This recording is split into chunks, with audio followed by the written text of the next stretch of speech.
आज राज्याचं पावसाळी अधिवेशन जे आहे ते समाप्त झालेले आहेत। वेगवेगळे विषय खरं तर गेले 3 आठवडे जे आहेत ते चर्चेले होते। नेमके काय काय विषय आहेत हे दररोजच्या दररोज आपण फेसबुक लाईव्ह किंवा इतर पुढारी टीव्हीच्या माध्यमातून आपण दाखवतच आलेलो आहोत। मात्र आजचा शेवटचा दिवस आहे। पूर्ण अधिवेशन काळात काय काय झालं हे सांगण्यासाठी आपल्यासोबत मृणालिनी मॅडम आहेत। मॅडम, खरं तर वेगळ्या विषयावरती हे जे आहे ते अधिवेशन गाजलेलं आहे। आज सुद्धा मुख्यमंत्र्यांचं भाषण झालेलं होतं, प्रत्युत्तर खरं तर झालेलं होतं। विरोधकांनी सुद्धा वेगवेगळी आंदोलन या संपूर्ण 3 आठवड्याच्या काळात केली। आजचा दिवस कसा होता हा पहिला माझा प्रश्न। एकतर नंदकिशोर लक्षात घेतलं पाहिजे की पावसाळी अधिवेशनाच्या शेवटी शेतकरी कर्जमाफीची व्याप्ती वाढवणारी मुख्यमंत्री देवेंद्र फडणवीस यांनी जी घोषणा केली आहे ती महाराष्ट्राला दिलासा देणारी आहे। अर्थकारणात ती चुकीची असेल, खरं तर ती चुकीची आहेच की कर्जमाफी कितीदा, कर्जमाफीचा कर किती, त्याचा म्हणजे लोड किती लोकांवर, पण अशा सगळ्या अर्थशास्त्रीय विषयांमध्ये न गेलं तर जनतेला जे काय हवंय ते आम्ही देतोय असं सरकारनं खरं तर या माध्यमातून अधिवेशनाच्या महाराष्ट्राला सांगितलं। विरोधक यावेळेला नेमकी काय भूमिका घेत आहेत याकडे सगळ्यांचं नेहमीप्रमाणे लक्ष होतं।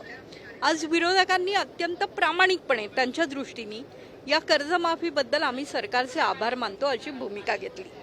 काय झालं होतं की फक्त 50,000 ज्यांचं कर्ज होतं अशाच शेतकऱ्यांना कर्जमाफी दिली गेली होती आणि बाकी ज्यांची 2 लाखापर्यंत कर्ज आहेत, 3 लाखापर्यंत कर्ज आहेत, अशा लोकांना या कर्जमाफीचा लाभ मिळत नव्हता। यावर्षी पाऊस कमी आहे, संकट मोठं आहे, शेतकरी मनातून हवालदिल झालेला आहे। अशा वेळेला जर कर्ज माफ झालं नसेल तर पुढच्या शेतीसाठी बँकेतनं काही रक्कम पण उचलता येत नाही अशी स्थिती आहे। त्यामुळे ग्रामीण महाराष्ट्रामध्ये प्रचंड अस्वस्थता निर्माण झाली होती।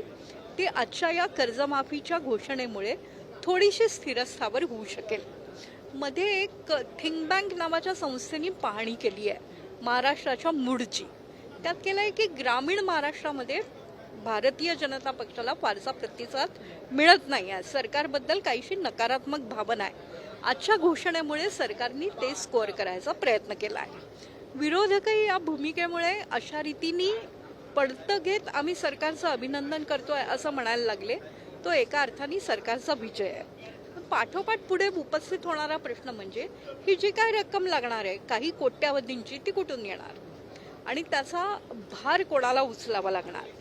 आत्ता हा विषय विरोधक घेऊ शकणार नाहीत, कारण असा जर करभार कोणावर प्रश्न विचारला तर शेतकरी नाराज होतील। पण महाराष्ट्राची आर्थिक घडी या ज्या काय घोषणांमुळे विस्कटते आहे त्याचा एक खूप मोठा परिणाम राज्याच्या लॉंग रनमधल्या कपॅसिटीवर होणार आहे। तो एक मुद्दा अतिशय महत्त्वपूर्ण जनतेने समजून घ्यायला हवा आहे।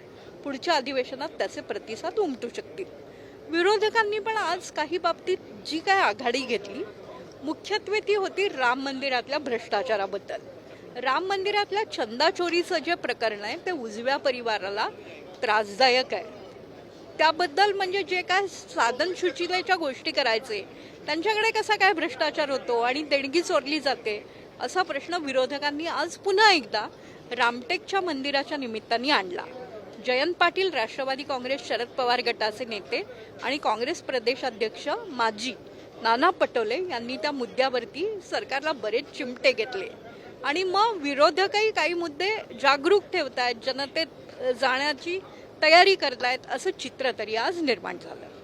हे संपूर्ण चंदाचोरी, कर्जमाफी हा विषयावरती जर आपण बोललोच, मात्र याच्या पलीकडे सुद्धा जाऊन राजकारणात काही वेगळ्या गोष्टी घडतायत का असे प्रश्नचिन्ह निर्माण होते। शरद पवारांच्या राष्ट्रवादीवरचं सुद्धा, संजय राऊतांचं सुद्धा विधान आपण काल सुद्धा बोललेलं होतं। काल एकत्र प्रवास झाला रवींद्र चव्हाणांचा आणि एकनाथ शिंदेचा, दोघं मिळून सुद्धा दुपारी जे आहे ते विधान भवनात एकत्र आलेले होत्या। उलटसुलट चर्चा सुरू आहे, देवेंद्र फडणवीस केंद्रात जातील का काय, याच्याबद्दल संपूर्ण परिस्थिती काय वाटतं? खरं तर देवेंद्र फडणवीस वारंवार सांगत आलेले आहेत की 29 सालापर्यंत मी दिल्लीत जाणार नाही। तरी देखील असं वाटतंय की म्हणजे एकतर त्यांची जात महाराष्ट्राच्या राजकारणाला अनुकूल नाही, ते ब्राह्मण समाजातले आहेत, म्हणजे जन्मगत जात त्यांची ब्राह्मण आहे। अशा वेळेला ते कितपत उपयोगी ठरू शकतील। पण भारतीय जनता पक्षाने आत्तापर्यंत संधी मिळताच त्यांनाच मुख्यमंत्री केलंय जात मनात न आणता। शिवाय त्यांची क्षमता बऱ्यापैकी चांगली आहे। सगळं काही देवेंद्र फडणवीस उत्तम करतायत असं आपल्याला अजिबात म्हणायचं नाही। पण सध्या जे काय पर्याय आहेत त्यात देवेंद्र फडणवीस उत्तम पर्याय आहेत. त्यामुळे त्यांना आत्ताच केंद्राच्या राजकारणात नेतील असं वाटत नाही. पण दररोज रात्री देवेंद्र फडणवीस चालले केंद्र सरकारमध्ये अशा चर्चा सध्या सुरू झाल्या आहेत. याच्यामागे आता त्यांच्या काही बाकीच्या मित्रपक्षांचा हात आहे का असंही असू शकेल. पण भारतीय जनता पक्षाचे केंद्रीय नेते स्वतःच्या निर्णयांनी चालतात.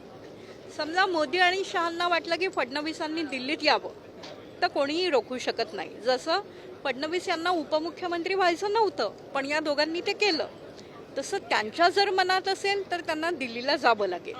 पण त्यांच्या मनात नसावं, कारण महाराष्ट्राचं जे $1 ट्रिलियन इकॉनॉमीचं स्वप्न आहे ते प्रत्यक्षात आलं तरच देशाची इकॉनॉमी वाढणार आहे. आणि ते $1 ट्रिलियन इकॉनॉमीचं स्वप्न सांभाळू शकणारा, प्रत्यक्षात आणू शकणारा नेता सध्या फडणवीस एकमेव आहे. त्यामुळे त्यांना पुन्हा एकदा इथेच ठेवलं जाईल, नेलं जाणार नाही. या चर्चा वावड्या ठरतील असं आत्ता तरी वाटतंय. पण भाजपबद्दल काही बोलता येणं शक्य नाही. दुसरा तुम्ही एक खूप चांगला प्रश्न विचारला की काल शिंदेंच्या गाडीतनं रवींद्र चव्हाण एकत्र आले. रवी चव्हाण हे उपमुख्यमंत्री एकनाथ शिंदे यांच्या परिसरातले नेते आहेत. त्यांना आव्हान द्यायला सातत्याने आवडतं. आणि ते आव्हान देताना काय असतं, दोघांनाही आपापला पक्ष वाढवायचा असतो. पण आपापला पक्ष वाढवतानाही आपण एकत्रित काम करणारे युतीतले सहकारी आहोत हे ही मंडळी विसरत नाहीत.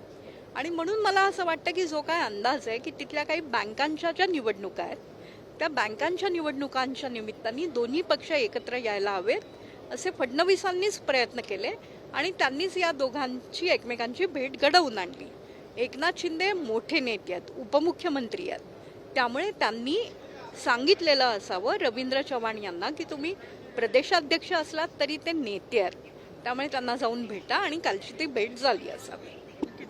याच अगोदर म्हणजे अधिवेशन ज्यावेळेला सुरू व्हायच्या अगोदर 6 खासदार हे शिंदेकडे गेलेले होते. मात्र एक दिवस असा आला की अचानक सचिन अहिरांनी अर्ज भरला होता उपसभापती पदाचा आणि संपूर्णच त्या दिवशी जर पाहायला मिळालं तर खळबळ, तो ठाकरेंना धक्का होता. याच्या पाठीमागे काय राजकारण होतं? एकनाथ शिंदे अत्यंत दमदार पावलं टाकतायत, आपण वारंवार बघतो.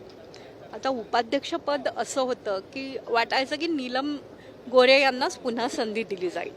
तसं झालं नाही. अचानक वेगवेगळी नावं आदल्या दिवशी समोर आली. भावना गवळींचं नाव होतं, मनीषा कायंदेंचं नाव होतं. त्यानंतर काही खानदेशातल्या आमदारांनी तर पत्रकं काढली होती की अमक्याला उपाध्यक्ष करा. तसं काही न होता सचिन अहिर यांना का केलं गेलं? कारण ते आदित्य ठाकरे यांच्या अतिशय जवळचे होते. आदित्य ठाकरे यांचे वरळीपुरते ते मेंटर होते. त्यामुळे कोणाला दूर काढलं तर वरळी बघणाऱ्या एका कारभाऱ्याला दूर काढलं. सुनील शिंदे जे वरळीतले आधीचे आमदार होते ते पण पक्ष सोडणार आहेत का, म्हणजे उभाठा अशी चर्चा होती. पण त्यांच्यावरही मात करत सचिन अहिर शिंदेकडे गेले आणि उपसभापती झाले. शिंदे म्हणजे सुनील शिंदे वारंवार सांगतायत की मी पक्ष बदलणार नाही. पण वरळीचा जो काय भविष्यातला सामना असेल तो आदित्य ठाकरे यांना कठीण जाईल अशी सोय शिंदेंनी केली आहे. आणि शिंदेंच्या या गुणाचं दिल्ली दरबारात भाजप निश्चित कौतुक करत असेल.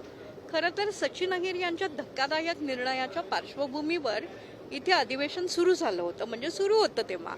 त्यामुळे विरोधी पक्ष खरं तर मनातून खचलेला आहे की कोणालाही जर ओढून नेत असतील की ज्याला तुम्ही आपलं मानलं, घरात स्थान दिलं, मातोश्रीवर मोकळं द्वार दिलं, तोच निघून जातोय तर करायचं काय, हा उद्धव ठाकरेंचा आजचा प्रश्न आहे.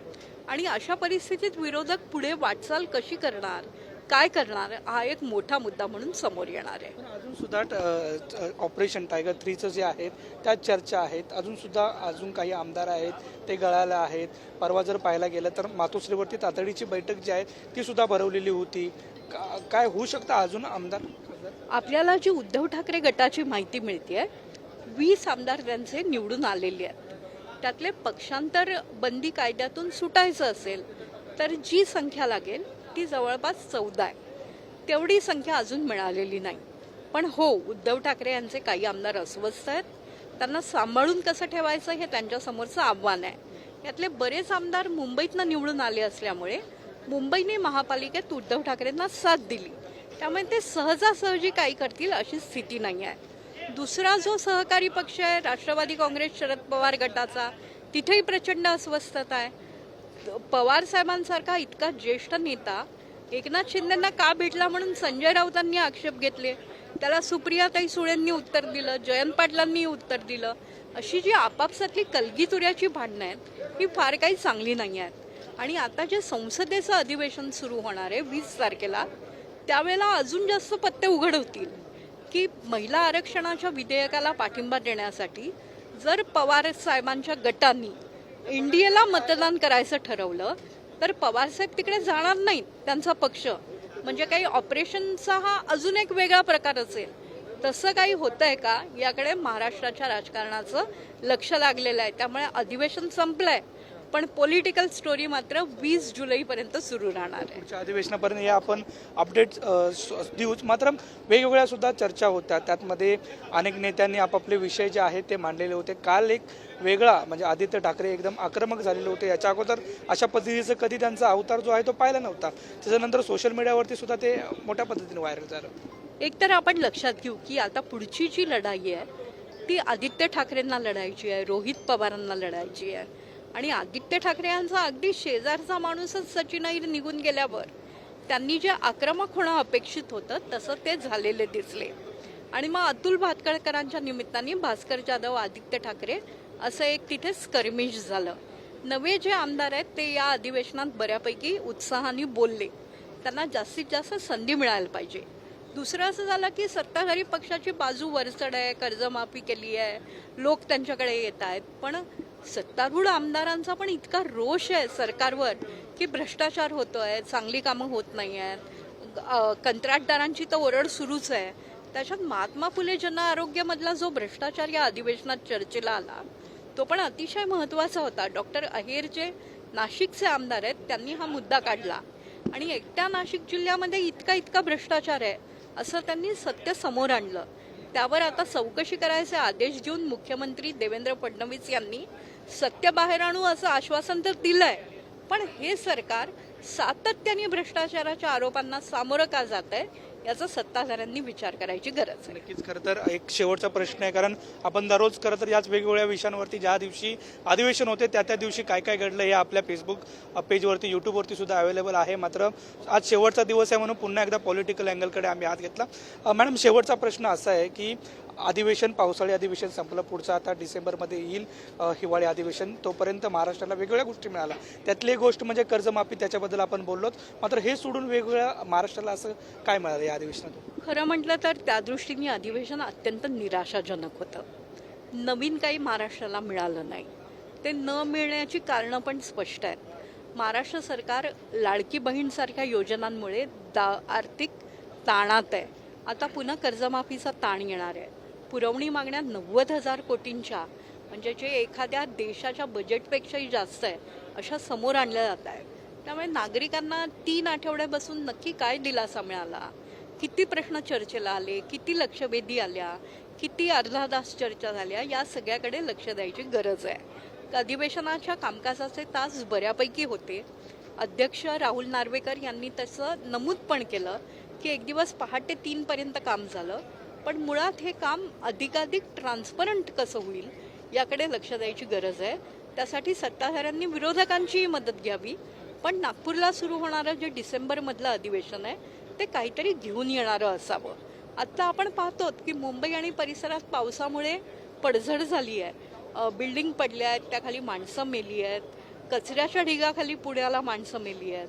ही जी दुरावस्था झालेली आहे त्याच्यावर सरकार काही उपाययोजना करणार आहे का याचं उत्तर दिलं गेलं नाही. कनेक्टिंग लिंकचा प्रश्न, त्याबद्दल काही अपप्रचार झाल्यामुळे मुख्यमंत्र्यांनी उचलून धरला. हा महाराष्ट्राचा अपमान आहे असं त्यांनी म्हटलं. कोणीही खोटं लिहू नये, मान्य आहे मुख्यमंत्र्यांची भूमिका. पण हा महाराष्ट्र केवळ इन्फ्रास्ट्रक्चर म्हणजे बड्या इन्फ्रास्ट्रक्चरमध्ये नाही तर जे अनधिकृत कामात राहणारे लोक आहेत तर ते बिचारे का मरतायत, त्यांना कोण परवानगी देतं, त्यात काही देणं घेणं असतं का, या सगळ्या गोष्टींचा विचार करायची गरज आहे. पुढचं अधिवेशन तसं आश्वासन देणारं असेल अशी आपण अपेक्षा व्यक्त करू. विरोधक त्यासाठी सरकारवर अंकुश आणतील आणि सरकार देखील त्यांच्या अपेक्षांना पुरेसं उरेल अशी आपण शुभेच्छा देऊ, अपेक्षा व्यक्त करू. केल्या नाहीत तर आपण मीडियात आपण त्याबद्दल आवाज उठवू. या निमित्ताने आपण जे फेसबुक लाईव्ह दररोज केलं अधिवेशनाच्या निमित्ताने, तसंच आपण वेगवेगळ्या प्रसंगांनी करत राहू. आपल्या सगळ्या दर्शकांचे आभार आहेत आणि त्यांनी आपल्या सगळ्या चमूबरोबर असंच कनेक्ट होत राहावं, ही पण आपण आजच्या निरोपाच्या फेसबुक लाईव्हमधून विनंती करू. नक्कीच. खरं तर वेगवेगळ्या आशा आहेत ना, त्या आशा डिसेंबरमध्ये पुन्हा एकदा येतील. पुन्हा एकदा मोठा आकडा, नवं गिफ्ट जे आहे ते 2027मध्ये महाराष्ट्राला मिळेल, 2026च्या एंडिंगला महाराष्ट्राला मिळेल, अशीच आशा व्यक्त करतो. मी इथंच थांबतो. व्हिडिओ विकास सोबत नंदकिशोर गावडे, पुढारी न्यूज, मुंबई.